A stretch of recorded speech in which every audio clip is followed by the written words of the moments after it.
मुझे नीचे हाथ ना गया। हाँ तो गाइस वो आपके लिए मैं लेके आया हूँ आपकी एक्सरसाइज 1.b। तो स्टार्ट करते हैं। आपका जो पहला क्वेश्चन है उसमें कुछ खास ऐसा है नहीं कराने लायक, क्योंकि गुणनखंड तो आप सबको आते ही होंगे। तो आपको ना तो ये आपके पेपर में आने लायक क्वेश्चन है ना इससे। और ये गुणनखंड है नॉर्मल टाइप के, ये सारे के सारे गुणनखंड आप लोग कर सकते हो खुद ब खुद। तो मैं आपको दूसरा क्वेश्चन करा रहा हूँ कि इसमें एलसीएम और एचसीएफ, यानी ये है कि पूर्णांक निम्नलिखित युग्मों के एचसीएफ और एलसीएम ज्ञात कीजिए और इसकी जांच कीजिए कि दो संख्याओं का गुणनफल इक्वल टू एचसीएम और एलसीएम है। तो यानी इन दोनों को अगर ऐसी संख्या दी गई हुई है आपको, तो इनका एलसीएम और एचसीएफ कैसे निकालेंगे। एलसीएम करने का तो नॉर्मल तरीका है वही वाला, इसको ऐसे निकालेंगे 2 से डिवाइड 13 टाइम्स, तो 13 किसी से डिवाइड नहीं होगा तो 13 1, फिर 91 आपका डिवाइड होगा 7 से 13 टाइम्स, और ये 13 1, यानी इन दोनों के हमने गुणनखंड करके देख लिए हैं। अब आगे करते हैं। 26 के जो गुणनखंड हुए हैं वो हुए हैं 2 और 13, और 91 के जो गुणनखंड हुए हैं वो हुए हैं आपके 7 और 13।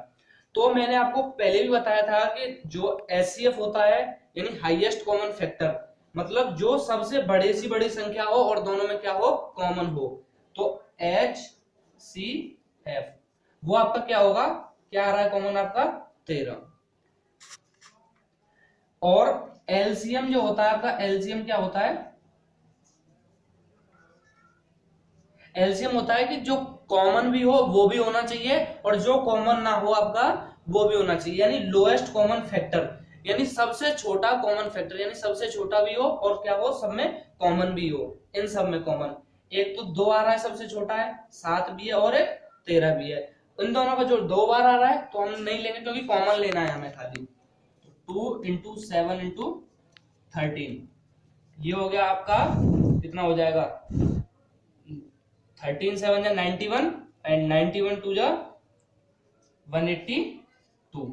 यानी एलसीएम आपका हो गया 13 और एचसीएफ हो गया आपका 13 और एलसीएम हो गया आपका 182। तो ये आपका पहला, इसमें कितने दिए गए हैं, 3 क्वेश्चंस दिए हुए हैं, यानी 3 पार्ट्स हैं इसके। तो वो 2 बचे कुछ आप कर लेना, इसी हिसाब से होंगे दोनों के दोनों, वो कर लेना, ठीक है।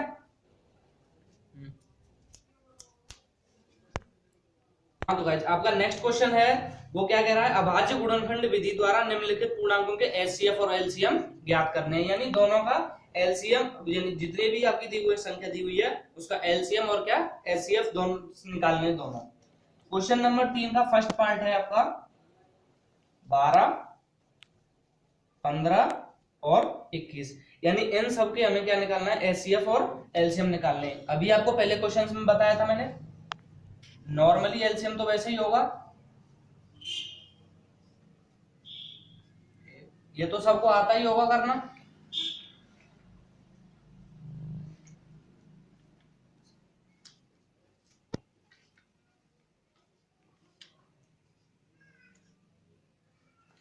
तो यानी ये सारे हमारे गुणनखंड हो गए, गुणनखंड 12 के हो गए कितने, 2 गुणा 2 गुणा 3, और 15 के हो गए 3 गुणा 5, और 21 के हो गए 3 गुणा 7।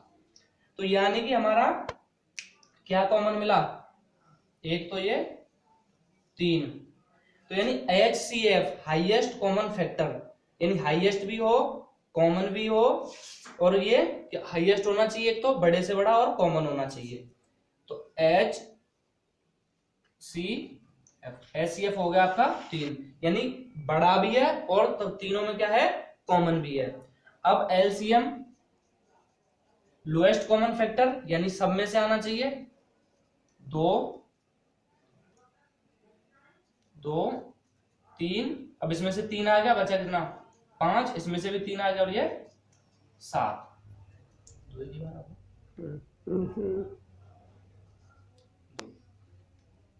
35 और 2 4 12 60 7 हो गया आपका 420, यानी एलसीएम एचसीएफ आया आपका 3 और एलसीएम आया आपका 420। यानी कि ये जो आया था वो पहला तरीका, वही वाला सारा तरीका है आपका। एलसीएम और एचसीएफ निकालने का। बट एचसीएफ, ये चीज याद रखना, उनसे आप ट्रिक बना सकते हो, क्योंकि एचसीएफ की फुल फॉर्म क्या होती है, हाईएस्ट कॉमन फैक्टर, यानी कि एक तो सबसे बड़ा से बड़ा होना चाहिए और क्या होना चाहिए, वो आपका कॉमन भी होना चाहिए उसमें। और एलसीएम लोएस्ट कॉमन फैक्टर, यानी एक तो सबसे छोटा हो आपका और क्या हो, कॉमन भी हो, यानी जिससे सब में डिवाइड हो जाए। कॉमन का मतलब क्या है, तो उससे सब में क्या हो जाए, डिवाइड हो जाए। एचसीएफ आपका क्या 3 आ गया और एलसीएम आपका कितना आ गया 420। तो चलते हैं अगर नेक्स्ट क्वेश्चन की ओर, अपने की ओर आगे।